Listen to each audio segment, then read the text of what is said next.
नमस्कार दोस्तों, आप देख रहे हैं न्यूज नशा और मैं हूं आपके साथ अनु जैन रोहतगी। पिछले कुछ समय में देश में सेना में भर्ती को लेकर काफी हलचल मची हुई है। इसको लेकर विपक्ष सरकार पर उंगली उठा रहा है क्योंकि पिछले 2 साल से कोरोना के चलते सेना में भर्ती नहीं हो पाई है और बहुत सी वैकेंसीज खाली पड़ी है और इससे देश की जो सेना है वो भी कहीं ना कहीं कहा जा रहा है कि कमजोर पड़ रही है क्योंकि बहुत सारे पद जो है वो खाली पड़े हुए हैं। और इसी को देखते हुए हाल ही में सरकार प्रस्ताव लाई है सेना में टूर ऑफ ड्यूटी जो है प्लान को लगाया जाए, लागू किया जाए। क्या है ये प्लान?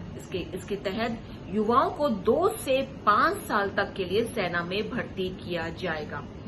लेकिन जैसे ये प्लान सामने आया है, इसको लेकर इसकी क्रिटिसिज्म शुरू हो गई है। बहुत से एक्सपर्ट्स इसको ठीक नहीं मान रहे हैं। हालांकि कुछ एक्सपर्ट्स का मानना है कि अगर इसको लागू किया जाए तो इसके कुछ फायदे हैं, लेकिन ज्यादातर का यही कहना है कि ये जो टूर ऑफ ड्यूटी है 2 से 5 साल का सेना में समय, ये स्कीम बिल्कुल ठीक नहीं है। छोटे छोटे देशों में जहां वॉरियर्स की जो है कमी होती है, जहां युवाओं की संख्या कम होती है, वहां पर इस तरह से जो योजनाएं हैं लागू की जाती है, लेकिन उसका भी सफलता रेट बहुत कम होता है, सफल नहीं हो पाती है। ऐसे में भारत जैसे देश में जहां युवाओं की कमी नहीं है, वहां पर टूर ऑफ ड्यूटी लाना कितना फायदेमंद होगा। और इसी पर आज हम चर्चा करेंगे, कितने फायदे हैं, कितने नुकसान हैं, क्या दूसरे देशों में ऐसी योजनाएं चल रही हैं। हमारे साथ इस समय फॉर्मर मेजर जनरल पीके सहगल सर हैं, हमारे साथ फॉर्मर मेजर जनरल जेके बंसल हैं। आप दोनों का स्वागत है न्यूज नशा में। सबसे पहले सर, फॉर्मर मेजर जनरल पीके सहगल सर, आपसे ही जानना चाहेंगे कि एग्जैक्टली हम जानना चाहें टूर ऑफ ड्यूटी क्या कॉन्सेप्ट है और किस तरह से इसको लागू करने की योजना बन रही है।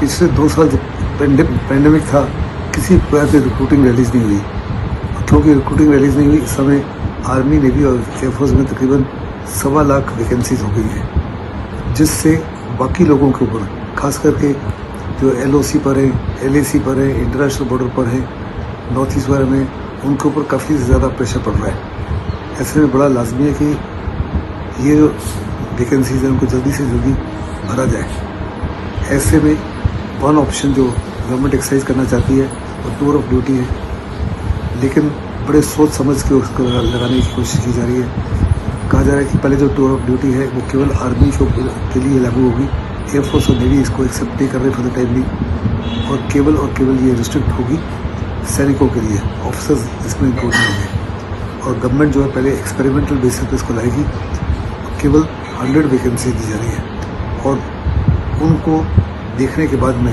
फिर फैसला लिया जाएगा कि जैसे ये टूर ऑफ ड्यूटी देश के लिए फायदेमंद होगा या नुकसानदेह होगा। तो जैसा कि सर ने बताया कि एक्सपेरिमेंट बेसिस पर इसको लागू करने की योजना बन रही है। आर्मी पर लागू किया जाएगा, नेवी और एयरफोर्स में यह लागू नहीं होगा। और जो वैकेंसीज सर ने बताया कि 1.25 लाख वैकेंसीज जो है खाली पड़ी हैं, जो हमारे इंटरनेशनल बॉर्डर्स हैं, LOC है, LAC है, वहां पर जो वैकेंसीज नहीं है, सैनिकों की नियुक्ति नहीं हो पा रही और जो ऑलरेडी वहां पे जवान तैनात है उन पर बहुत ज्यादा बर्डन है। और इसी के तहत जो है टूर ऑफ ड्यूटी का प्लान सामने लाया जा रहा है, इसको इम्प्लीमेंट करने की कोशिश की जा रही है सरकार की तरफ से।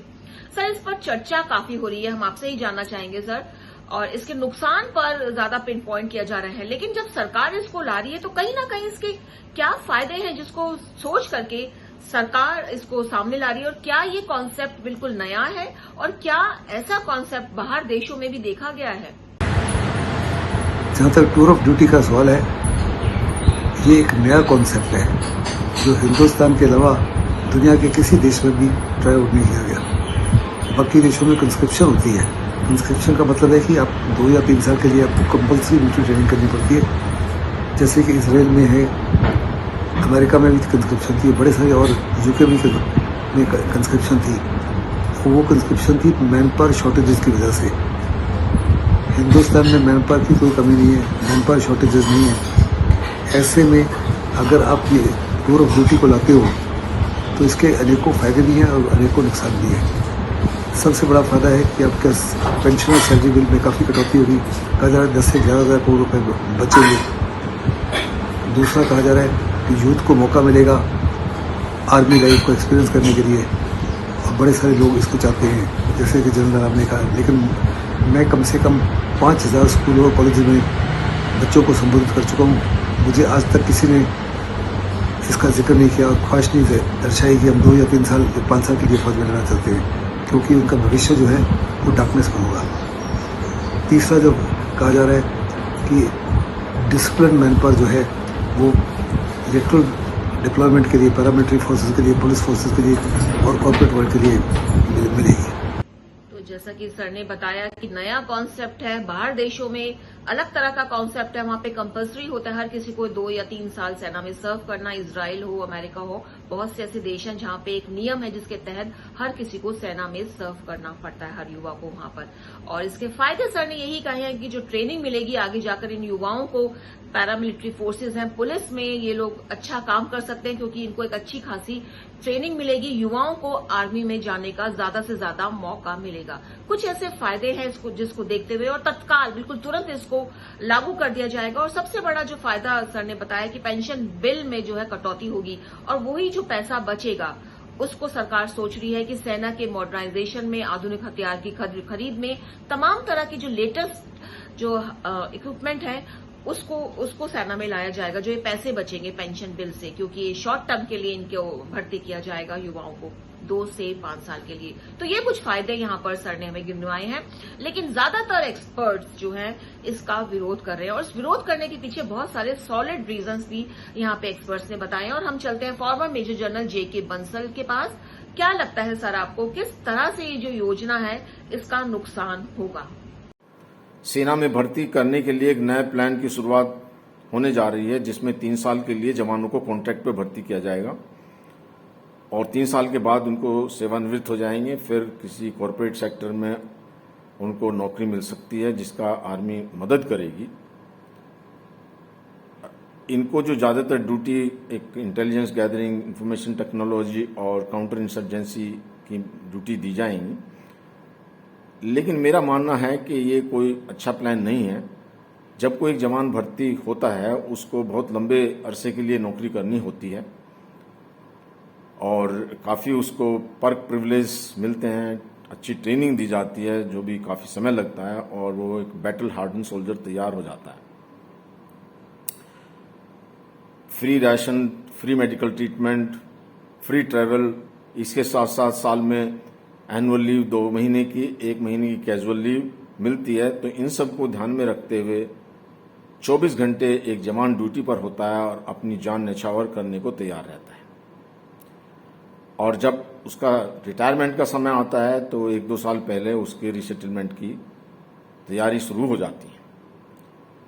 लेकिन अगर कोई जवान एक नवयुवक भर्ती होता है और उसको पता है कि 3 साल में उसको दूसरी जगह जाना है, तो वो उसका मन चिंतित रहेगा कि मुझे दूसरी नौकरी पे जाना है, तो अपना कमिटमेंट वो नहीं कर सकता। और जहाँ तक सवाल पैसा बचाने का है, तो उसका तो बजट जो सेना की मॉडर्नाइजेशन है उसका अलग से होना चाहिए। और सिर्फ जो है हथियारों से ही सेना में जो युद्ध नहीं जीते जाते हैं, ये बहुत स्पष्ट है। आज की तारीख में रशिया के पास बहुत अच्छे बेहतरीन हथियार हैं, लेकिन उनकी सेनाएं छोड़ के जा रही हैं, युद्ध के मैदान से भाग रही हैं और लड़ने के लिए तैयार नहीं है। जबकि यूक्रेन की सेना के पास अच्छे हथियार नहीं है, लड़ने का जज्बा है और युद्ध के मैदान में डटे हुए हैं, मुंह तोड़ जवाब दे रहे हैं रशियन को। इसी प्रकार से हमारे जवान जो हैं वो बैटल हार्डन हैं और ये देखा गया है कि हर एक लड़ाई में दुश्मन को मुंह तोड़ जवाब दिया है। और हम सभी जानते हैं, ये 65 की लड़ाई हो, 71 की हो, कारगिल वार हो, सबके अंदर में हमारे जवानों का परिक्रम कहीं छुपा नहीं है। और हाल ही में चाइना को जो मुंह तोड़ जवाब दिया है गलवान घाटी में या ब्लैक टॉप में, ये भी बहुत विदित है। तो इन सब चीज़ों को मद्देनजर रखते हुए जो एक सिस्टम है और एक रेगुलर आर्मी का, वही मुझे उचित लगता है। बहुत ही अच्छी यहाँ पे बात उन्होंने कही है J.K. बंसल ने कि जंग जीतने के लिए सिर्फ हथियारों की जरूरत नहीं होती, सेना की आपको जरूरत होती है, जांबाजों की जरूरत होती है। और एग्जाम्पल दिया है रशिया और यूक्रेन का कि रशिया के सैनिक जो है छोड़ के भाग रहे हैं और दूसरी तरफ यूक्रेन है जिसके सैनिक जो है डटे हुए, जबकि रशिया के पास इतने आधुनिक हथियार है, उसके बाद भी यूक्रेन पूरी तरह से डटा हुआ है क्योंकि उसकी जो युवा जो शक्ति है, उसकी सेना की शक्ति है, उसके इरादे बहुत ज्यादा बुलंद है। और इसके अलावा जो फायदे होते हैं, जिन फायदे मिलते हैं, इनको लगातार एक सिक्योरिटी रहती है, जॉब सिक्योरिटी रहती है, कई तरह की फ्री इनको सर्विसेज मिलती हैं, जिसके कारण ये 24 घंटे सेना के जवान अपनी ड्यूटी पर तैनात रहते हैं, क्योंकि कहीं ना कहीं एक सिक्योरिटी रहती है कि उनको बहुत सारी फैसिलिटीज मिल रही हैं और वो बॉर्डर पर रह करके देश की सुरक्षा जो है अच्छी तरह से कर लेते हैं। इसी सवाल को लेकर मैं फॉर्मर मेजर जनरल पीके सहगल सर के पास जाऊंगी।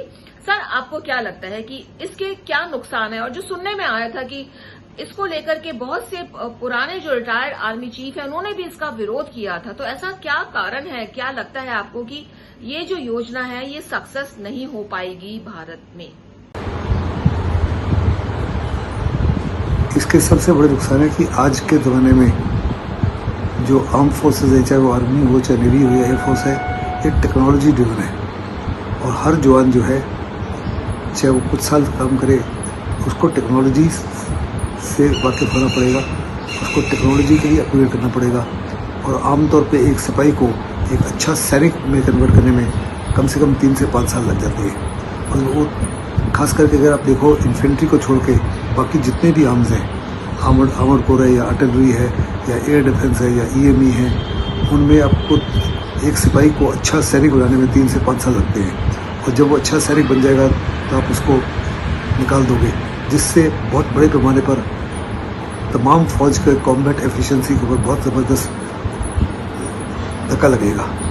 ऐसे मुझे नहीं लगता ये टूर ऑफ ड्यूटी जो है सक्सेस होगा, क्योंकि जैसे मैंने पहले कहा कि 5 रिटायर्ड आर्मी चीफ्स ने इसका विरोध किया था, लेकिन जनरल रावत ने इसको नज़रअंदाज किया। उसके बावजूद भी कहा कि मैं सरकार के पास इसको ले जाऊंगा and let's try it out. साथ ही साथ उन्होंने इसी माफिक ऑफिसर्स के लेंथ ऑफ इनिंग्स के बारे में भी, उनके पेंशन के बारे में भी बातचीत की। All these are detrimental steps, जिनका नतीजा जो है वो काफ़ी ज़्यादा खराब होगा। बहुत अच्छी यहाँ पे बात कही है कि सिपाही से सैनिक बनने में 2 से 3 या 4 साल तक का भी समय लग जाता है। तमाम तरह की ट्रेनिंग दी जाती है इनको, तब जाकर ये एक सैनिक बन पाता है। उनको बॉर्डर पे तैनात किया जाता है और बहुत ही सेंसिटिव एरिया में इनकी पोस्टिंग होती है। लेकिन जब इनको शॉर्ट टर्म पर इनकी नियुक्ति होगी तो ट्रेनिंग के बाद ये लोग सेना से चले जाएंगे, तो कोई फायदा आगे दूसरी हो सकता है पैरामिलिट्री फोर्स को ज्वाइन करें या पुलिस को ज्वाइन करें, वहां फायदा हो, लेकिन सेना तो कहीं ना कहीं कमजोर होगी। जो कॉम्बैट, जो लड़ने की क्षमता है सेना की, वो कमजोर पड़ेगी। और उनका मानना है कि बहुत से जो 5 फॉर्मर चीफ जो है उन्होंने इसका विरोध किया था, क्योंकि उनको कहीं ना कहीं ये ठीक नहीं लग रही थी। और बहुत से एक्सपर्ट्स का यही मानना है, उनका यही कहना है कि ये जो योजनाएं हैं बाहर उन देशों के लिए ज्यादा फायदेमंद साबित हो सकती हैं जहां पर युवा शक्ति कम है, जो लड़ने वाले लड़ाकू हैं वो कम है। ऐसे में शॉर्ट टर्म पर जो है भर्ती की जाती है युवाओं की, लेकिन इंडिया में ऐसे कुछ हालात नहीं है। बहुत से युवा ऐसे हैं जो सेना में जाना चाहते हैं और हम देख ही रहे हैं पिछले कुछ 2 साल से भर्ती बंद है। तमाम तरह के प्रदर्शन, विरोध हो रहे हैं। जो युवा सेना में जाना चाहते हैं वो चाहते हैं कि जल्दी से जल्दी ये नियुक्तियां खुलें। और दूसरी तरफ सरकार जो एक मत बना रही है कि क्योंकि उसको तैनात करने जो ऑलरेडी बर्डन है जवानों पर काफी ज्यादा है, तो जल्दी से जल्दी इस योजना के तहत नियुक्ति हो, इनको वहां पे नियुक्त किया जाए। और एक पेंशन बिल जो जिसकी बहुत बड़ी टेंशन है कि बहुत ज्यादा पेंशन देनी पड़ती है रिटायर्ड को, वो बिल कम हो तो जो पैसा बचेगा उसको मॉडर्नाइजेशन के लिए इस्तेमाल हो सेना के अंदर ही।